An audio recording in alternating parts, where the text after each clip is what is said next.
Steph Curry. They're reacting to him all over the floor. But when you get in these situations, this more often than not is what you get. Now, look, that's a makeable shot. It's halfway down. That's an incredible job by Anthony Davis to continue to slide his feet and get it up. This one, though, you bail him out by not making him move laterally at all. And there's more than 20 seconds left when he gets that ball back. You don't also, I thought, give it up and chase. Make Anthony Davis chase you and see what that can lead to. Because if you're going to ask a 6'11 guy to guard you and you're not going to move him laterally, which he didn't on the second possession, now you're at the mercy of his length. And can he time this right? And I thought Anthony Davis timed that pretty well. You can see that is. And Steph come back down 3-1 on LeBron like LeBron did to him 7 years ago. And will the Celtics come back from their Game 4 collapse? Or will James Harden continue to rewrite the narrative in Game 5? Let's go. An unlikely hero last night in Game 4. Lakers-Warriors now has the defending champs on the brink of elimination. Lonnie Walker, the fourth, took over in what else? The fourth, scoring all 15 of his points. But when the game was on the line, Steph was unable to convert not once, but Draymond got the rebound. Look at this. Gave Steph another opportunity. And AD with some excellent defense, but that's a matchup you want if you're Steph. Couldn't get it to go. Then later, after a couple of Lonnie Walker free throws and a jump ball, Steph loses the ball out of bounds. Not the first time I've seen that in a big situation from him. The Lakers hold on to take a 3-1 lead. That is the great Tim Legler with me now. I got to tell you, the thing that would be on my tombstone if I died today was I want Iguodala, right? That's what kids, they come up to me. It's because I said it once, open shot, fate of the universe on the line, every one of the Warriors. Of course, Iggy couldn't get his shot the same way. Of course, Steph is a 10 times better shooter. But Iggy, something about him had ice water in his veins. He's not missing a look like that in the playoffs. And it wasn't my imagination. Legs, he didn't go to him again late because I thought they could have used him defensively. But there were some adjustments they made that worked out for them. They just weren't able to sustain it and stay with it. It's a very good Lakers defense with a lot of length, and it played out that way in the last minute of the game. Until and unless Klay Thompson gets all the way back. Because Wiggins is a nice two-way player. He's above average two-way starter. He was a little fortunate kind of bubble all-star last year. He's not actually a perennial all-star type player.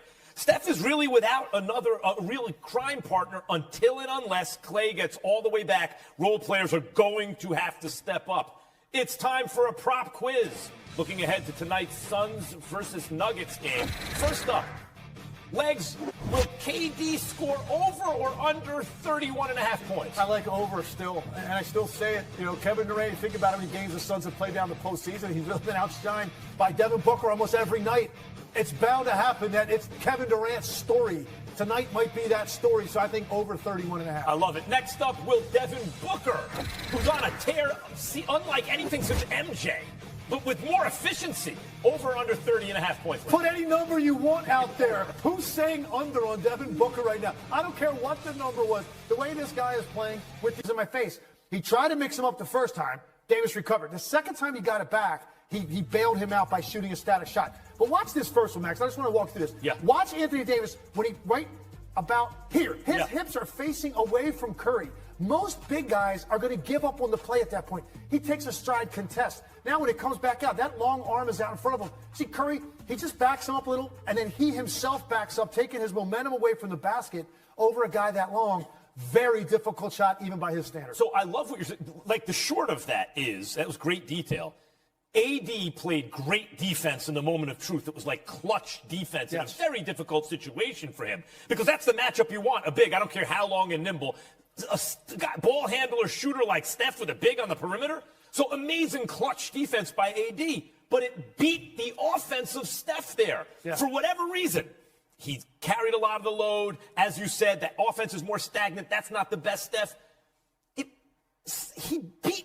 What adjustments do the Warriors now have to make to overcome the Lakers' defense late? Well, I think what they did in the first half is definitely the formula against this team. You got to take Anthony Davis out of the paint. How'd you do that? You target him on ball screen. They did a lot of that in the first half. They didn't do nearly as much in the second half because they made the adjustment and put AD on Wiggins a lot of the second half, and they weren't calling up Wiggins to set the screens for some reason.